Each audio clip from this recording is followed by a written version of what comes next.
Well, see, here's the thing. I've never met an unemployed plumber, licensed plumber. Okay. I've never met an unemployed licensed electrician. I've never met an unemployed licensed carpenter. I've never met an unemployed licensed welder. I've never met an unemployed licensed auto mechanic. I've never met an unemployed person who had a skill that can pay bills. Okay. I know hundreds of unemployed people with master's degrees, bachelor's degrees, and doctorate degrees. And now I know this is not true. Parents aren't getting paid while their kids on these drugs, are they? It depends. Okay. Well, the school automatically get paid once they get an IEP. So now, once I know the school gets paid, but all the physical parents? Parents can apply for Social Security supplemental income, disability income based on their child having that disability. Wow. You're not guaranteed to get it, though. Okay. You follow me? I got you. And now, because the government knows ADHD is a scam, they know this. So they are not approving SSI checks for our single mothers the way that they used to. So I'm telling black women, stop getting your child diagnosed with ADHD, conduct disorder, opposition defiant disorder, because that money is not necessarily coming through for you. And one last question. If they are diagnosed later in life, does that come back to bite them in any way? Oh, it can. It can prevent you from enrolling in the military. Certain jobs can also refuse you. And you also know that in most states, you're not allowed to carry a firearm if you are diagnosed with a current mental illness. It's the same thing with the marijuana card. A lot of people don't know that if you have the medical marijuana card, you cannot legally carry the concealed weapon in most states. A lot of black people don't know that. By getting that marijuana card, you're disarming yourself from being able to protect your family. Wow, didn't know that. All right, so let's move to another topic real quickly. I'm almost done. What are your thoughts on the cancel culture? Because we have so much of that happening now. Michael Irvin, Lord knows that was the case. Kanye West and even Kyrie Irving sending out a tweet that he didn't even create the documentary, but yet all the repercussions of the world came down on that. And did you just hear about Angel Reese? I just heard. I'm driving over here. Yes. So, who did the exact same thing that the white girl did and got repudiated? Here's the situation. Everybody know that Dawn Staley from North Philadelphia, her South Carolina Gamecocks, they was robbed of the game the other night. They could have played better, but the referees stole the game from them and gave it to the all-white Snow Bunny team. I get it. Then they come right back and they lose to LSU because they were favored over LSU. Nobody thought LSU would win. LSU pulled it off. So now we have to do what? Be sore losers and repudiate the leader of the LSU team because we lost. You lost the game. Okay, nobody said that when that white girl was doing little gestures, when some of the white girls were snatching a ball away from the South Carolina players. Nobody said nothing. But when we win, we're thugs and we're gangsters. When white people win, it's because they earned it. That's one of the biggest narratives in this company. If black people got it, it had to be given to them as an act of charity. White people get it, they earned it.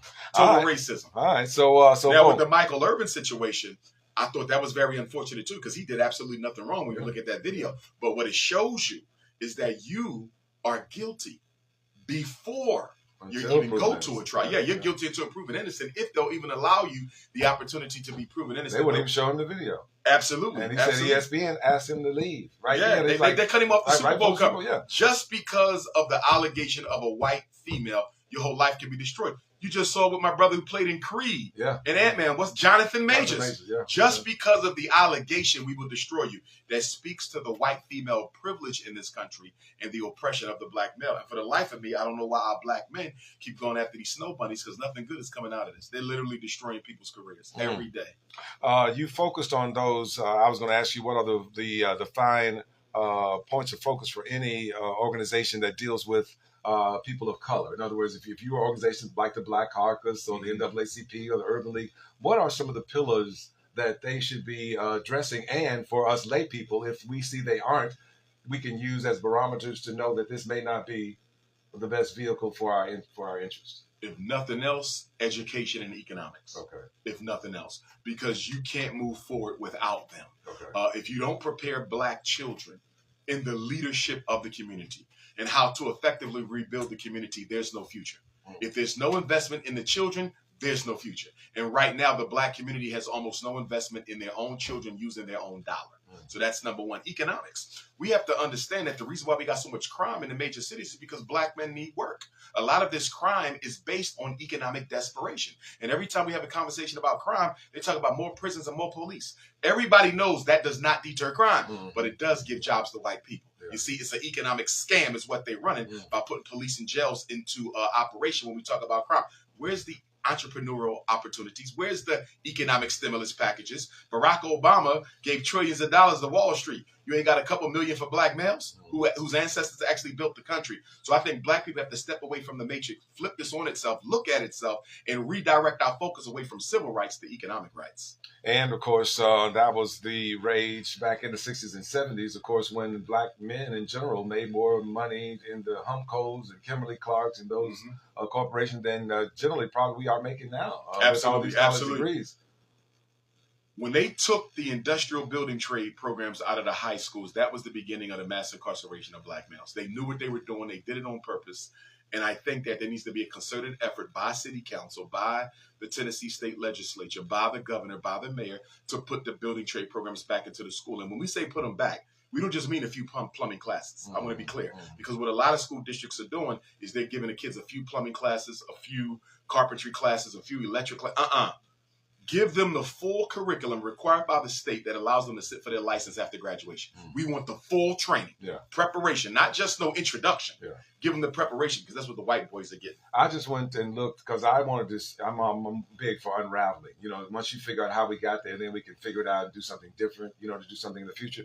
And I was wondering, where were the guards? Where we sleep in the 60s and 70s and 80s when they took the vocational stuff out of the school? And I read an article that talked about the fact that they felt that they were basically throwing black kids and underprivileged kids into all these VOTEC classes.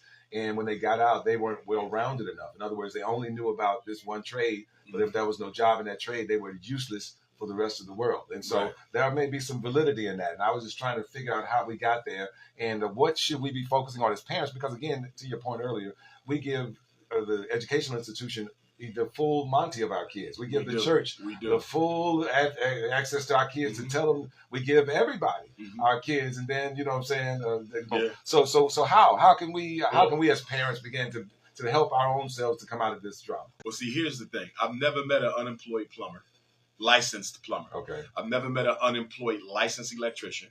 I've never met an unemployed licensed carpenter. I've never met an unemployed licensed welder. I've never met an unemployed licensed auto mechanic. I've never met an unemployed person who had a skill that can pay bills. Okay. I know hundreds of unemployed people with master's degrees, bachelor's degrees, and doctorate degrees. We have to understand that the education we get at the university level is an education that prepares you to work at a white institution. Those educations don't prepare you to be an entrepreneur, nor do they prepare you to service and build infrastructure in the black community. If the white man isn't hiring, then your college degree is damn near useless. If you look at most of the black people you know with a college degree, they're working in the public sector.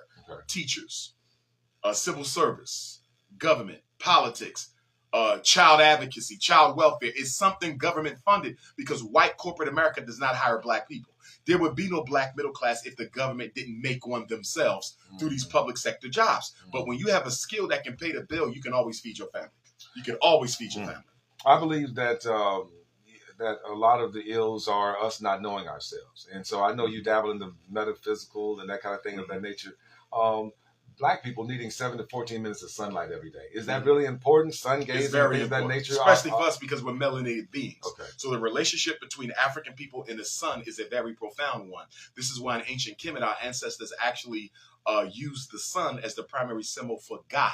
Because just as the world revolves around God, everything living revolves around the sun. And without that sun, your melanin does not get activated. Your third eye, pineal gland, does not get activated. Nothing can really survive without the sunlight, including us. But because the white man has taught us to hate our skin color and our melanin, a lot of black people shun the sun. I've seen parents tell their children, come in the house before you get too black. Get out the playground before you get too dark. Failing to recognize that there is a divine energy emanating from that sun that your body needs. Melanin is not a color. It is a chemical, an energy, and a power. And in order for us to be healthy, functioning spiritual beings, we have to have our melanin activated by the sun. Black people cannot survive without the sun. We have to heal our people. The one thing that we often overlook in the global Pan-African struggle is the need to heal. We talk about struggle, we talk about liberation, we talk about education, we talk about employment. Important. But if we don't heal, none of the rest of that stuff will be relevant. And we need a deep healing, because after slavery, there was no healing. After colonization, there was no healing. One of the reasons there's so much killing in the black community is because there's not enough healing. We have to heal ourselves in order to fully know ourselves.